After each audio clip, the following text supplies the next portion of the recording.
Hello friends, welcome to my channel. मैं हूं अमन।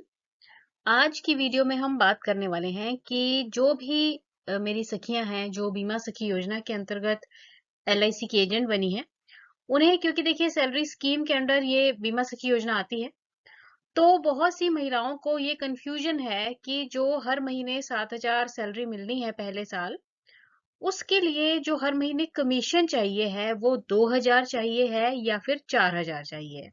वैसे ये मैंने आपको पिछली वीडियोस में भी बताया था। चलिए फिर आज हम इसी पर बात करेंगे और आपका जो डाउट है उसको क्लियर करने की पूरी कोशिश की जाएगी। तो चलिए वीडियो शुरू करते हैं। देखिए बहुत सी महिलाएं जो है ये कमेंट करके पूछ रही हैं कि जो कमीशन का टारगेट है 7,000 की सैलरी के लिए, वो कितना होना चाहिए?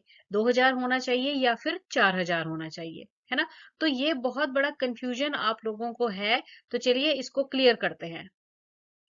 सबसे पहले तो आप ये स्क्रीन पर देख रहे हैं। देखिए जब बीमा सखी योजना आई थी तो जो एलआईसी की तरफ से नोटिस आया था, ये उसकी पिक्चर है। ये मैंने पहले भी आपको एक्सप्लेन की है। चलिए कोई बात नहीं, फिर से इसको चेक कर लीजिए। तो देखिए यहाँ पर साफ साफ बताया गया है कि जो परफॉर्मेंस चाहिए है या टारगेट चाहिए है, कब? स्टाइपेंड के लिए। स्टाइपेंड यानी कि वही जो 7,000 वाली सैलरी है। पहले साल 7,000 मिलेंगे, दूसरे साल 6,000 पर मंथ मिलेंगे और तीसरे साल 5,000 पर मंथ मिलेंगे। पर उसके लिए जो टारगेट है ना, वो कितना है?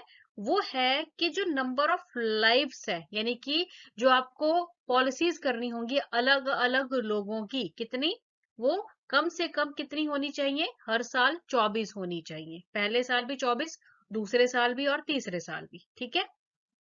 और पहले साल का जो कमीशन है बोनस निकाल कर, ठीक है, वो कितना होना चाहिए? 48,000। यानी कि 12 महीने में आपका कितना कमीशन बन जाना चाहिए? 48,000। ठीक है। अब अब ये जो 48,000 है ना, अब ये जो है इसको अगर हम 12 से, देखो 48 को भाग देते हैं तो कितना आता है? 12 चौके 48, 4,000 हर महीने का बनता है ना।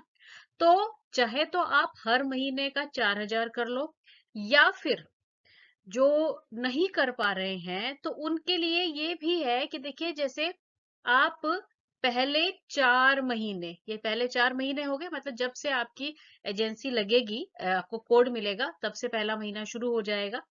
तो पहले 4 महीने आप कितनी, हर महीने अगर एक एक लाइफ भी करते हो, ठीक है, और जो कमीशन है इन 4 महीनों में कितना? 2,000। ठीक है, हर महीने में 2,000। मैं फिर से रिपीट कर रही हूँ। हर महीने में एक लाइफ यानी कि एक पॉलिसी होनी चाहिए और कितना कमीशन होना चाहिए? 2,000। अगले महीने भी 2,000, उससे अगले भी 2,000 और उससे अगले भी 2,000। ठीक है, 4 महीने में ये हो गया। अब पहले 4 महीने में तो आपने एक एक पॉलिसी कर ली, 2-2 हजार रुपया कमीशन आ गया। अब जो नेक्स्ट 4 महीने आएंगे ना, कौन सा? पांचवा, छठा, सात और आठवां महीना, है ना। इसमें फिर आपको पॉलिसी का नंबर बढ़ाना पड़ेगा, मतलब जो लाइफ्स करनी है कितनी करनी पड़ेंगी? दो दो करनी पड़ेंगी। ठीक है। और फिर जब दो दो लाइफ्स करोगे तो कमीशन कितना चाहिए होगा हर में, मतलब जो हर महीने कितना होना चाहिए? बोनस निकाल के 4-4 हजार कमीशन होना चाहिए। ठीक है। और अगले जो 4 महीने रहेंगे, मतलब 9, 10, 11, 12, इसमें फिर आपको लाइफ्स कितनी करनी पड़ेंगी? 3-3। ठीक है। और कमीशन फिर कितना चाहिए है? 6-6 हजार। तो भाई आप चाहे तो ऐसे भी कर सकते हैं, पर कई बार क्या होता है कि आपको पहले महीने में ही 2 लाइव्स अगर मिल जाएं, कमीशन आपका 4,000 बन जाए, तो क्या प्रॉब्लम है? क्योंकि देखो टोटल आपको करनी तो 24 लाइव्स पड़ेंगी ही पड़ेंगी। 48,000 कमीशन आपके अकाउंट में होना ही चाहिए, तभी आपको सैलरी जो है ये मिलेगी। ठीक है। तो अब आप ये देख लीजिए कि चाहे तो पहले 4 महीने एक एक कर लो, फिर दो दो और फिर 3-3। पर अगर किसी को पहले महीने में ही 2 लाइफ्स मिल रही हैं, कमीशन भी उसका पूरा हो रहा है, तो वो करने में कोई हर्ज नहीं है। क्योंकि अगर आप ये सोचो कि इस व्यक्ति से मैं अगले महीने ले लूंगी, नहीं, अगर आपने उसे छोड़ दिया तो कोई और उसकी पॉलिसी कर देगा। ठीक है ना। तो इस तरह से भी आप इसे कर सकते हैं। तो अब आई थिंक आपको समझ आ गया है कि आपको 12 महीने में कितनी जो है 24 लाइव्स करनी ही पड़ेंगी, ठीक है। और टोटल कमीशन कितना होना चाहिए विदाउट बोनस? 48,000 रुपए। अगर ये आप टारगेट पूरा कर देते हो तो आपको सैलरी के साथ साथ कमीशन तो मिलना ही मिलना है ना। और अगर ये टारगेट पूरा नहीं होगा तो आपको कमीशन तो मिलेगा ही मिलेगा, उसमें कोई प्रॉब्लम नहीं है, कमीशन आपको पूरा का पूरा मिलेगा ही। अच्छा, अब यहाँ पर एक और मैं आपको बात क्लियर कर देती हूँ। मान लो कि किसी ने पहले 6 महीने कुछ भी नहीं किया, ठीक है, तो क्या होगा? तो भाई ना तो सैलरी मिलेगी ना कमीशन मिलेगा।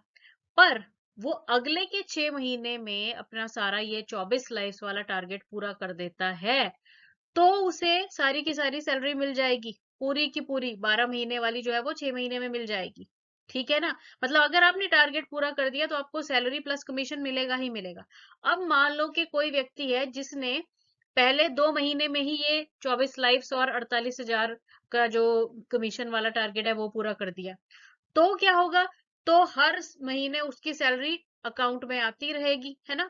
और उसे काम करने की जरूरत नहीं पड़ेगी, अगर काम मिल रहा है तो करे।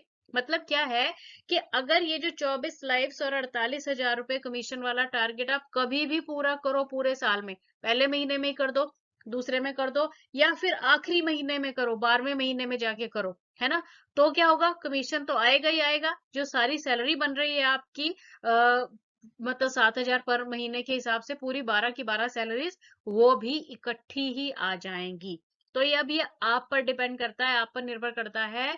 प्लस जो आपको मतलब प्रोस्पेक्ट मिलेंगे, है ना, उस पर डिपेंड करता है। तो आप किसी भी तरह से ये कर सकते हैं, पर मेन टारगेट यही रहेगा कि आपको 24 लाइफ्स और 48,000 जो कमीशन विदाउट बोनस ये चाहिए होगा, तभी आपको कमीशन के साथ साथ सैलरी भी मिलेगी। साथ ही साथ मुझे बहुत से कमेंट ऐसे आ रहे हैं जिसमें कि मुझे ये पूछा जा रहा है कि हमें पता ही नहीं चलता कि कितना प्रीमियम जमा करवाएं कि हमारा जो कमीशन है उसका टारगेट का हमें पता चले। साथ ही साथ वो ये नहीं जानते कि जो प्रीमियम वो जमा करवा रहे हैं उनसे उनको कितना कमीशन आएगा।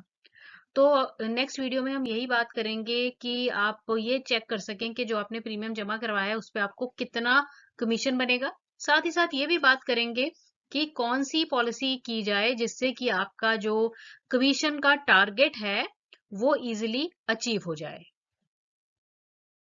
Thanks for watching the video and best of luck.